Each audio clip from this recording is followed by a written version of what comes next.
Alright guys, welcome to the show. I hope you sat there, either fucking scantily clad or dressed in your World Around You branded clothing. If you're not, go to worldaroundyou.com, order yourself a t-shirt, listen to these shows, and then come back to these shows when you've got your t-shirt and listen to the show in your t-shirt. Anyway, I'll let you crack on with the show. Alright guys, I'm the World Around You, and this is Pause for Thought on Fresh Old FM, and it's time to grab your snorkels because this week we're looking into the flood myths throughout time. It's a story that we're all aware of, and it's a story that's still used to this day to control most of us. A tale that's been repurposed since 17th century BC in Mesopotamia, all the way through to the Mafia and even to today, and quite possibly the day after tomorrow too. The less well-received sequel to the original dystopian future film, The Day After Tomorrow. Anyway, let's have a song and then we'll get started. This is Not So Super 8 from Brother Ali's new album, Brother Minitster Volume 1. And all the tracks on the album are about a minute long, so you can get through it in about 15 minutes. It's a nice little album. So, getting into the flood stories, the flood myths. The first telling of the flood is from some ancient Mesopotamian tablets, but there's a more detailed version about it from a little bit later during what's known as ancient Babylonian times, as compared to, the modern day Babylonian tales, which are much harder to follow and some might say are just made up entirely on the spot right now. Anyway, it's a bunch of words that you've probably heard before, the title of it, and it's called the Epic of Gilgamesh. Now, I haven't read the whole thing, I'll be dead honest, I've only read parts, and I really want to read it. It is one of the few books that I would like to read. And the part of it that we're going to focus on, though, is the bit about the flood, obviously given the name and the title of the show, Flood Myths. Now, the majority of the Epic of Gilgamesh seems to be very, very similar to the Mesopotamian stories as well, which seems to also be a lot of what the Bible's based on, at least like the first quarter of it or so, where it's much more fantastical, really. And I think the Mesopotamian stories are very similar because people seem to argue that it's around about the same times, and most of the time it's about the same beings or gods or aliens, whatever you'd want to call them. Now, one thing that's really weird, though, is that these stories seem to be built around two main gods called Ea, spelled E-A, and Enlil, which is weird, isn't it? Because, as many of you all know, the ancient Sumerian text that got translated by Zechariah Sitchin, there was two aliens in that called Enki and Enlil, who were the equivalent of the godheads, the kingpins, the big bosses of the god world at the time. They were like the managers of Earth. Like in a shop, you've got the manager of the shop, and then you've got the floor manager and the line manager. Well, these were the manager, like the guy that's got his own office, not the guy that just stands at the end of the aisle staring at you while you're not working. And that's exactly what they are in this story. They seem to be in charge of it, making big decisions and not making the big decisions of who lives and who dies. Except though in Babylonian times, Enki from the Zechariah Sitchin translations, he was known as Ea. I don't know what we'll call him. I don't know how to pronounce it. Ea is weird, isn't it? Like, so Enki was known as Ea. But that's going to sound weird. But we'll try and stick with it. Fuck it, I'll try and stick with it. Yeah, a couple hundred years, before Enki was then again. It was weird. I don't know how to put it into words because the story seems to go from Enki to Ea to Enki again, throughout time, which is weird. But for the time that we're focusing on there, Enki was known as Ea. But anyway, I'm fucking rambling. The story of the flood itself, right, stems around a plant, apparently, in this telling of the epic within the Epic of Gilgamesh, and it's a plant rooted in mystical powers that many believe could bring about eternal youth, right? And that's all it really says about it. It doesn't tell us much more in there about it. Now, the story itself, the overall story, the big long story, is called the Epic of Gilgamesh, but this portion of the epic is more so about a fella called Utanapishti. And we'll call him UN in it because that's much easier than keep pronouncing Utanapishti. Now, I think at the time, UN was the leader of the known world as well, which is weird, isn't it?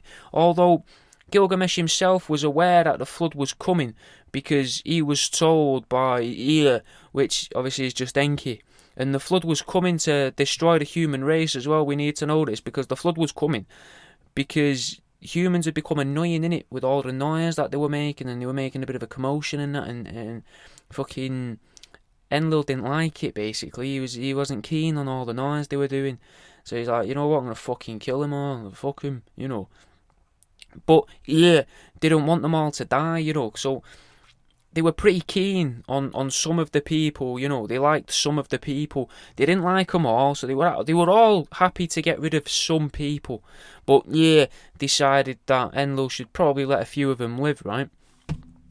And if I remember right, in the stories of from the Emerald Tablets of Thoth, Enki was the creator of humans as well, who made the humans by mixing their DNA with other creatures. So it does kind of make sense that the what should we call him? The Dr. Mephisto of Earthport 1, otherwise known as Iraq or ancient Mesopotamia, wouldn't want to lose his creations, especially, you know, since the loss of Terence at the hands of Barbra Streisand.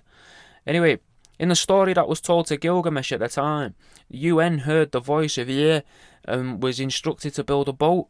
Maybe instructed might be a bit strong. He was advised to build a boat in order to save himself and his family, along with all living things, right?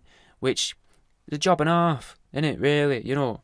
Now, the flood itself apparently lasted 6 days and 7 nights, kind of like a shit holiday, to be honest. But back then, they would have a leader in that area for what was known as 10 SARs, and each SAR was 3,600 years long, so I do think it's fair to assume that a week back then was probably a lot longer period of time than what it is now, and a day probably wasn't the equivalent of 24 hours, or if 24 hours may have took a much, much longer time. I've never understood how they translate SARs and that to years, because surely the Earth was in a different position in the sky to the Sun in relation to it, so a year could still be a year. It takes a year to revolve. A year is just a measurement of how long it takes for the sun to go around. A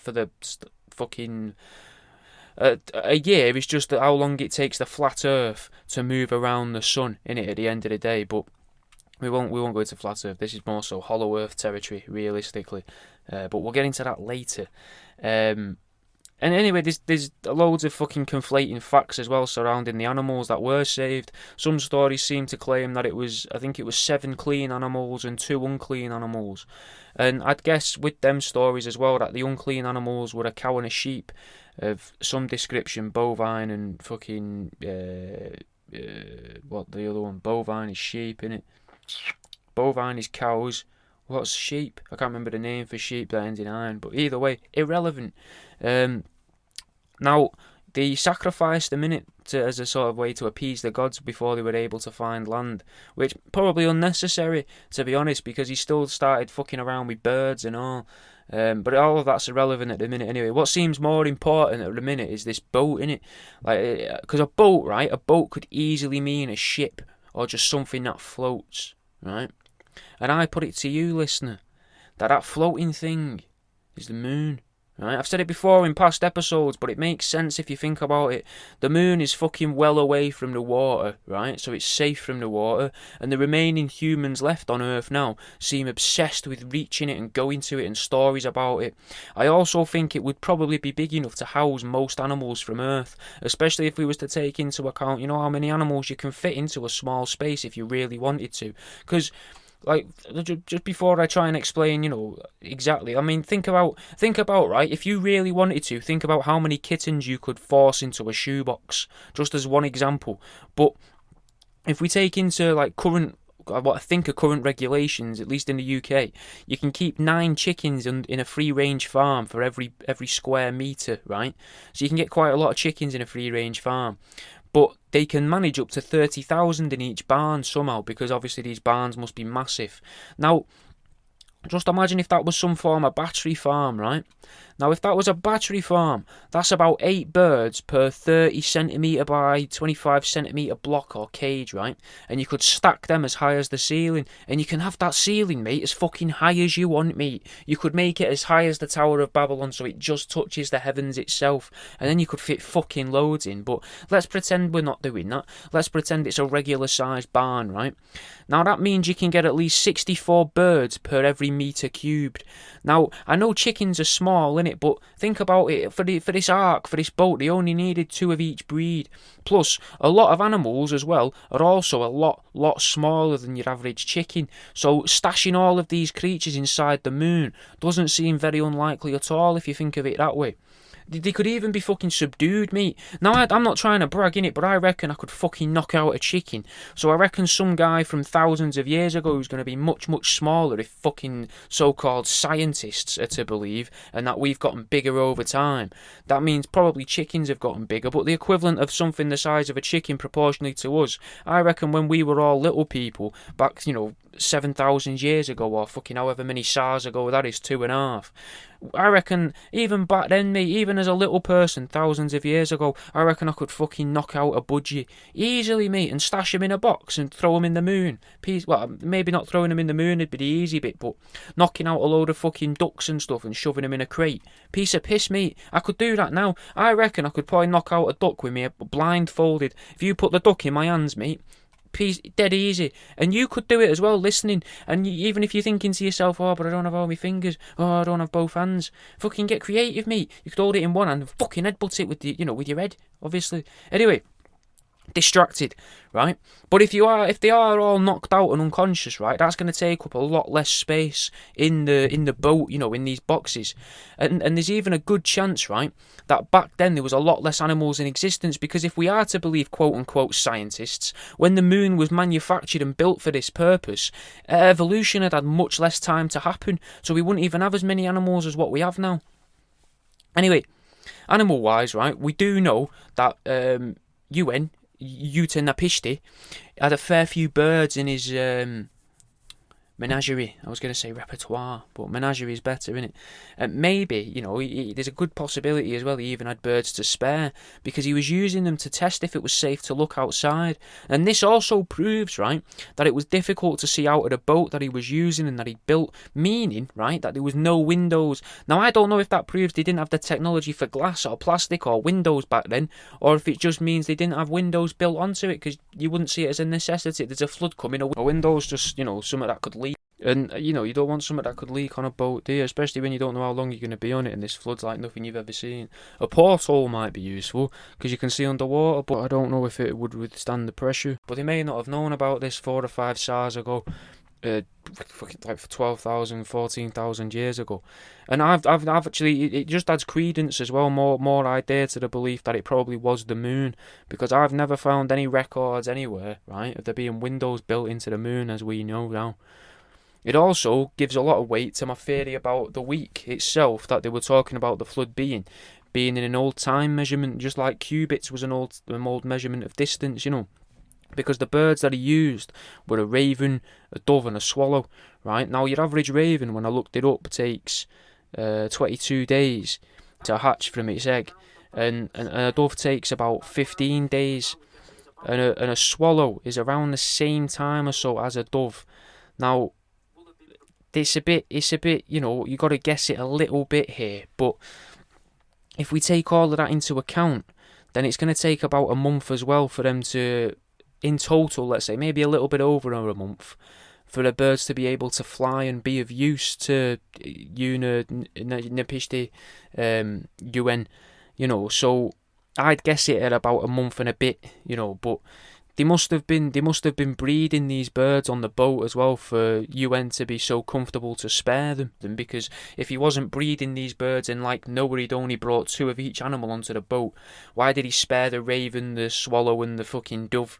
Do you know what I mean? He could have, like pigeons, he could have thrown anything off, but he didn't. He used these, so he must have been breeding them on there. He must have had a collection. And his whole theory anyway was around this was that if he chucked them out, the birds wouldn't return, which in his eyes would mean that they were able to nest somewhere. Now, I've thought about it, and it just wouldn't be practical to throw baby birds out of the boat, because that would mean he wouldn't have had, to use all 3 species of them in it, because the dove and the swallow return to him, right? It also suggests, though, to me, that on this boat that UN had made, animal abuse must have been fucking rampant, mate, on this so-called ark, because I find it very hard to believe, that the birds would stay away from their home, because as we know, we all probably know, the hippocampus of many birds, especially swallows and pigeon breeds, have a swollen hippocampus, right? Now, that means that they've got more of a natural navigational ability than like humans, unless you're like a taxi driver or something. So, they know where they're going, and they know the way home as well. So you would really have to fucking torture these birds in order to prevent them from coming back to you. Otherwise, they're just going to keep returning like a fucking racing pigeon. Like, do you think if you take a racing pigeon to France and let it fly back over the channel, it comes home, mate? So it knows its way over water. So if you chuck it out of the ark, it's still going to come back. You know what I mean? It just doesn't... He would have had to be torturing them. He must have been abusing them in some way or other. Now, this is where the Christian telling of Noah tries to trick us all, because they tell their children that the dove returned with an olive branch. But realistically, this just seems like a way that the dove was trying to make peace with Noah and his clearly abusive family. And it's difficult to imagine just how you would abuse a dove or a swallow. But personally, I would suggest torturing their loved ones in front of them. And another good way to make a raven feel unwelcome would be to make it seriously depressed, because they're quite smart birds, innit? Let the mother raven brood, allow it to sit on its eggs and incubate its eggs for the first 18 days, and then smash them eggs up in front of it to drive it wild, mate. Now, I believe this could be one of the many methods used by UN to ensure a faithful worker in all of his bird species. Now, no evidence for it. It's just through reading and through research. That's what I think was probably going on. Personally, right? If I was to build a large boat and store all these animals and needed to measure this to see if the land was outside, I'd have used a load of the fish species, if I'm honest with you. I'd have tied a string to, each of the tails of the fish, and then had them all at different lengths around the boat.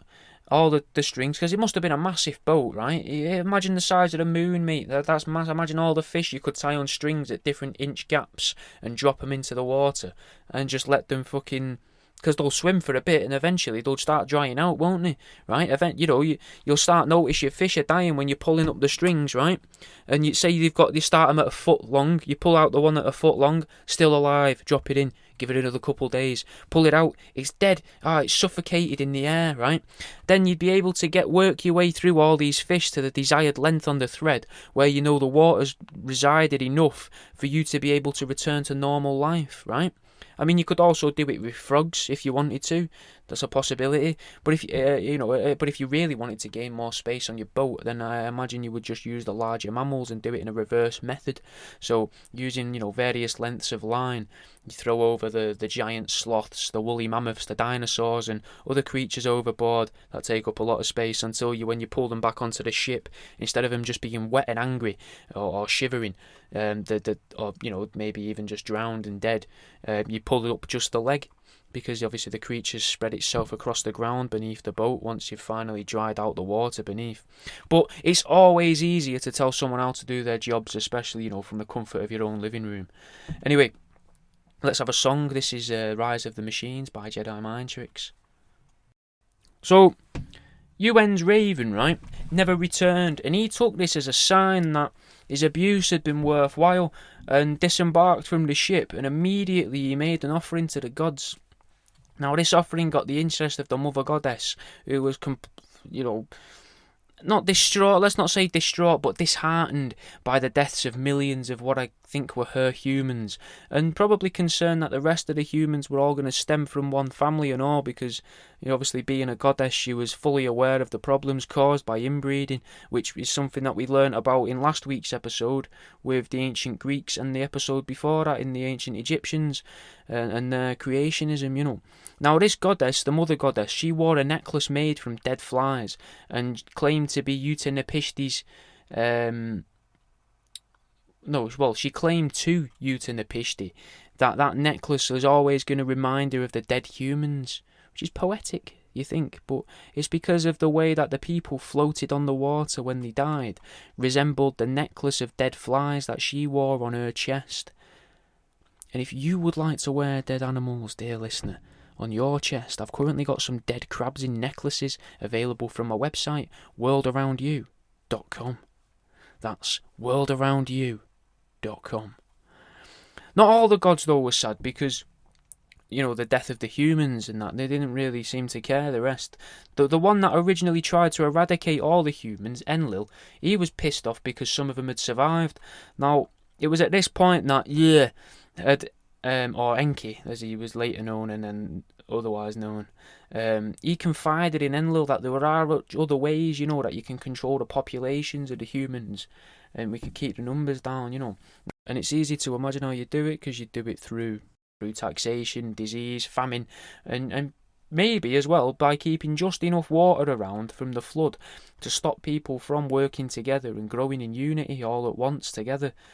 Now, Enlil accepted the ideas that were put forward by Le, which, going off the state of the world, was equivalent to the gods holding their meeting on a Friday afternoon in the pub after work, and Enlil, in what could have been a moment of inebriation or possible spite, then allowed UN and his wife to have the gift of immortality, meaning that somewhere out there's at least 2 ancient people over at least 5 SARS old that are still alive to this day, though I imagine if there are any ruling authority in the world that knows where they are, they've most likely captured them and poured concrete on them and around them, keeping them alive, but imprisoned in a dark and originally increasingly hotter and hotter prison, but now much, much cooler prison, never allowing them to break the surface ever again until, I imagine, they need to speak to the gods once more. But could it be that's what the UN actually is? Now, in olden times, UN stood for Uta-Nepishti, yet now it stands for United Nations, which kind of sounds similar in a way. Maybe the leaders of the countries all chat to each other at these meetings and then converse with UN to see if their ideas can be put forward to Enki and Enlil, though I can't really imagine Enlil would really care to be mithered by them, and it would probably be Enki that would try to help us out. Anyway, let's have a song. This is Fellas Navidad by the Heatmakers, Joel Ortiz, Fred the Godson and Jim Jones. Now, I know that there's a lot of people that already know about the story of Noah, so we'll cover it a bit quicker than what I did the Epic of Gilgamesh. It was during what seems to be God's adolescent phase. He hated everything and everyone around him, and arguably he did hate everyone actually until he had his son, and which he then aimed all of his hatred towards, until he eventually orchestrated his death whilst convincing his son it was all for the betterment of himself and the world. Just a world-class manipulator, realistically, but he was well versed in manipulating people, right? We got to remember that about God. He was very, very good at it. He made one bloke kill his own son and tortured many more, but one of his best known tantrums that God ever had, now this is God with a big G, not a little g, best known tantrums, guys, the Great Flood. Now the story goes that he was angry with the state of the world and how humans were, and then out of anger, he just decided to wipe them all out from existence. No intentions of ever replacing them, just fucking kill them all. But he decided that one man and his family were worthy of surviving. And that was Noah's missus and the kids that they had together. So he instructed Noah to build himself a massive boat, which is now known as an ark, right? And then he gave him the administrative duty of cataloguing all the known creatures of Earth and collecting a pair of each, presumably as well a breeding pair of each, which has got to be fucking hard and dangerous. Like, for some animals, piece of piss, but if you're thinking to yourself, well, I want a breeding pair of, I don't know, lions, for example, just as an obvious answer, lions would be hard. The female, just as lethal as the male. He's not getting an easy job by going for the female and then the male or vice versa. It was hard and increasingly hard, and how do you wrangle an elephant? Really, you can't pull on its trunk, it'll fucking kill you. Well, what do you do? Throwing mice at it? Just fucking throw mice at fucking African elephants or Asian elephants, probably Asian elephants, it's the Middle East, though. I imagine Asian elephants would be nearer to there than African elephants would be. Still though, throwing fucking mice at it to scare it onto a boat, and then you've got fucking way too many mice knocking around, so that's no good for anyone. Unless, of course, you sell bad taxidermy, like worldaroundyou.com. But realistically, how likely is that going to be that Noah was doing that? I think Noah was just a carpenter, which explains why he was able to build the boat. But these I'd argue, right, that God really didn't respect Noah, because it's put across that he liked him enough to ensure his survival. But realistically, God still killed everyone that Noah knew, minus his kids and wife, and then gave him the laborious task of counting to 2 well over 1,000,000 times. Well over. So he's basically just gone 1, 2, yep, 1, 2, yep, 1, 2, yep, 1, 2, yep, 1, 2, yep, 1, 2, yep, 1, 2, yep, 1, 2, yep, 1, 2, yep, 1, 2, yep, 1, 2, yep, 1, 2, yep, 1, 1, 1. Where's the other Siberian tiger? Oh, there it is. 2, 1, 2, yep, 1, 2, yep, 1, 2, yep, 1, 2, 3. Oi, Jimmy, freaking little Jimmy, come and pick one of them for him. Now, pick one, the middle one. All right, and then he obviously turns to his daughter, Mary, come here. Kill or keep? Kill. Oh, you're a cruel one, Mary. You're a cruel one. Right, little Jimmy, kill that one. I know you liked it, I know, and it does have a lovely pattern to it, it does, but we just don't need 3 of them. All right, yeah, you can use me hammer, yeah, not a problem. Use the hammer.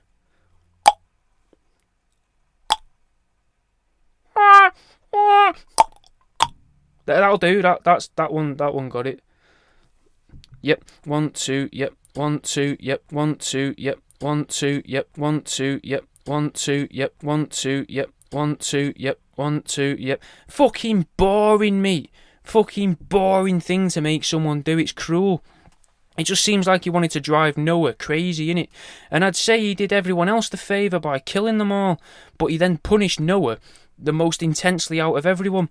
You know, he then, much like Enlil did to Una-Napishti, UN, gave him the so-called gift of immortality as well, which I would argue is the greatest punishment you could probably give a person. Never-ending life, mate.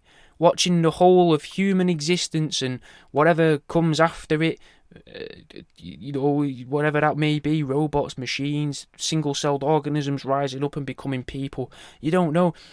And your cells constantly mutating, burning inside you all the way through time. Your body adapting to circumstances slower than what is needed. Feeling like you're constantly suffocating in the new air millions of years in the future, just wishing for death.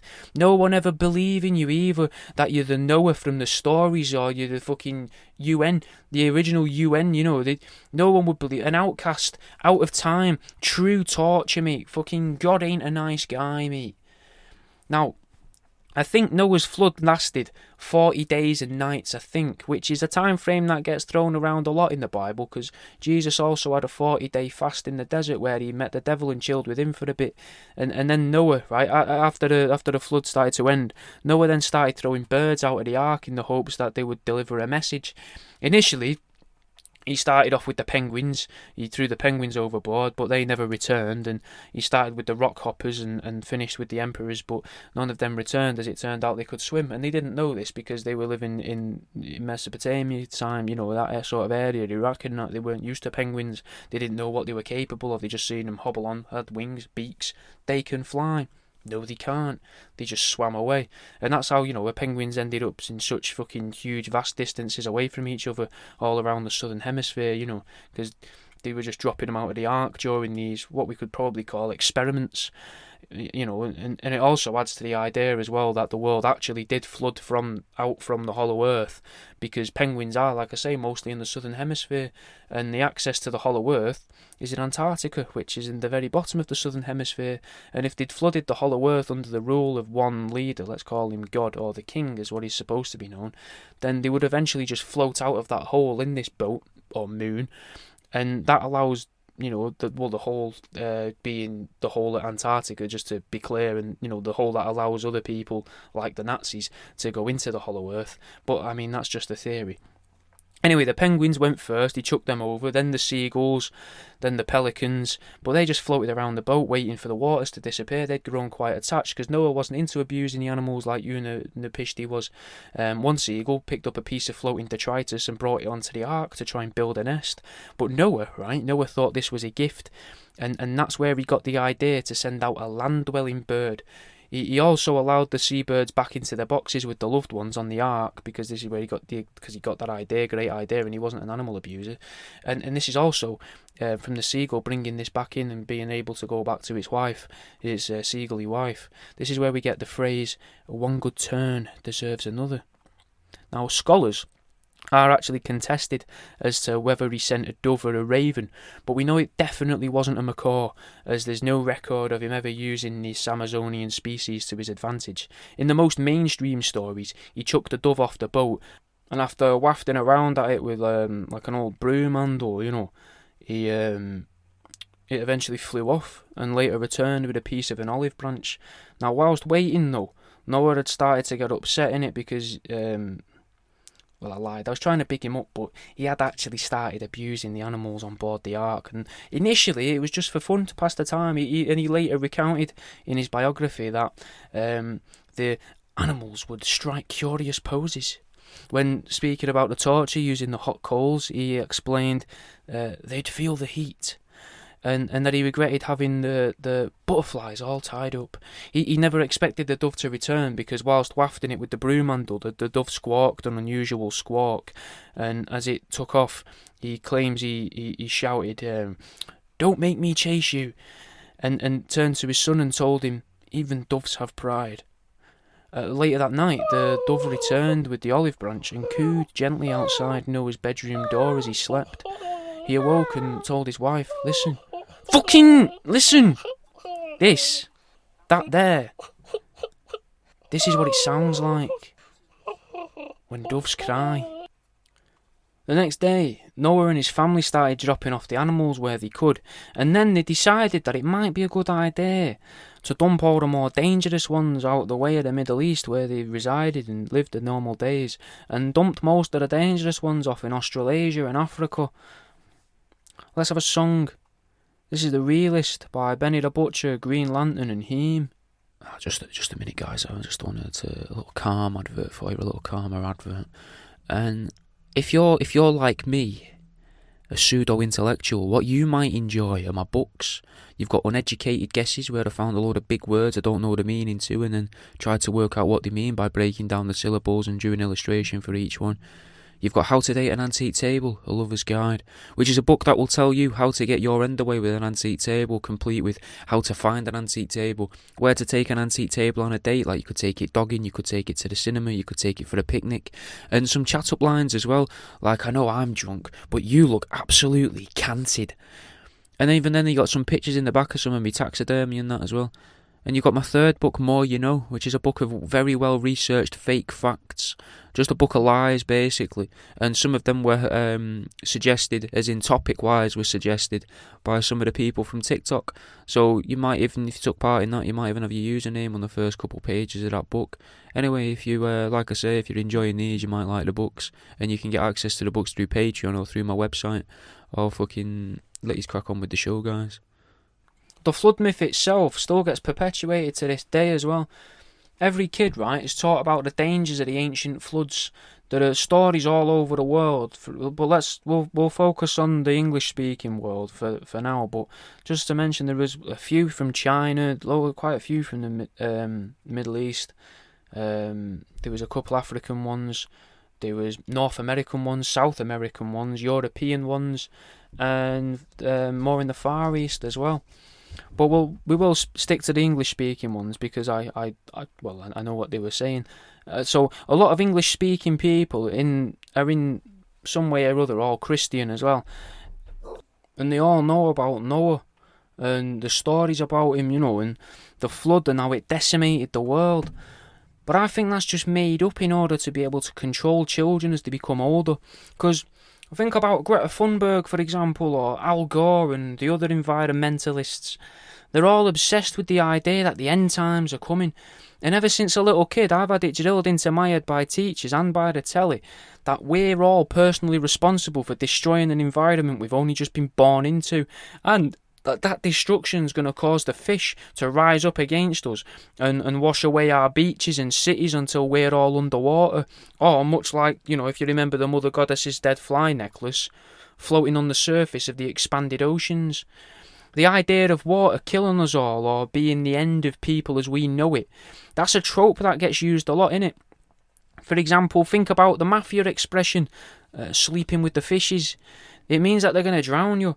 But there's loads of ways to kill people and dispose of the bodies, because think about meat processing factories, right? Realistically, you don't know how many military intelligence officers or gangsters you've eaten in your mass-produced sausages. So why is the focus always on dying by water? If we bring a film into it, other than the top of the show I mentioned The Day After Tomorrow, but think about Scarface, right? The first proper vicious murder in that was in a bathtub, mate.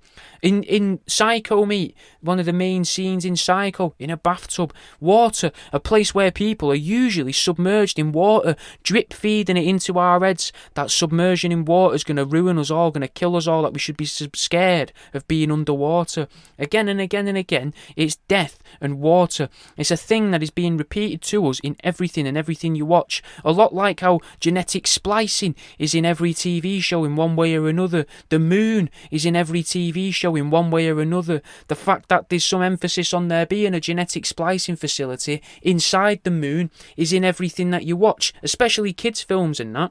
Now that's why I think it's all repeated so much, because it's all the same story. It's all from this great flood. It's the main story. Well, the question is, I suppose, is the main story some faucet of the great flood, or have I just managed to tap into something that I shouldn't have done? However you look at it, though, the flood was there.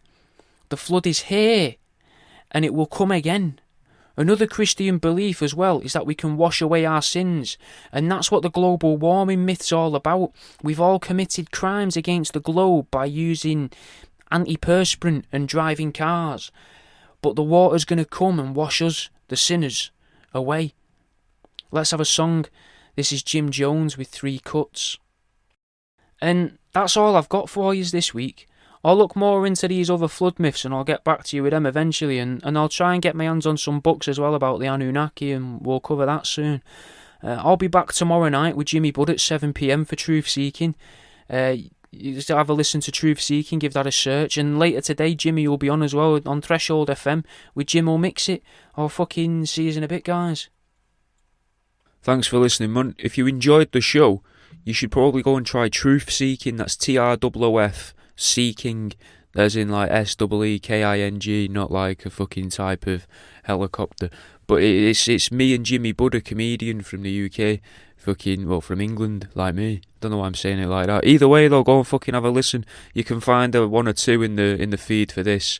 There's the Crop Duster, but there's should be by the point you're listening to this, at least 15 episodes going out for Truth Seeking. So you might enjoy that, mate, and fucking leave a review on here and that. Leave a comment if you've watched it on YouTube. And if you do have YouTube as well, you can actually watch some of these. You can have them playing on a loop, with my cartoon playing on a loop whilst you listen to 4 or 5 episodes of it. So, maybe throw that on at night time or something, because that might help as well, because that might mean I can eventually monetize my YouTube. Anyway, fucking thanks for listening, man. I'll see you in a bit.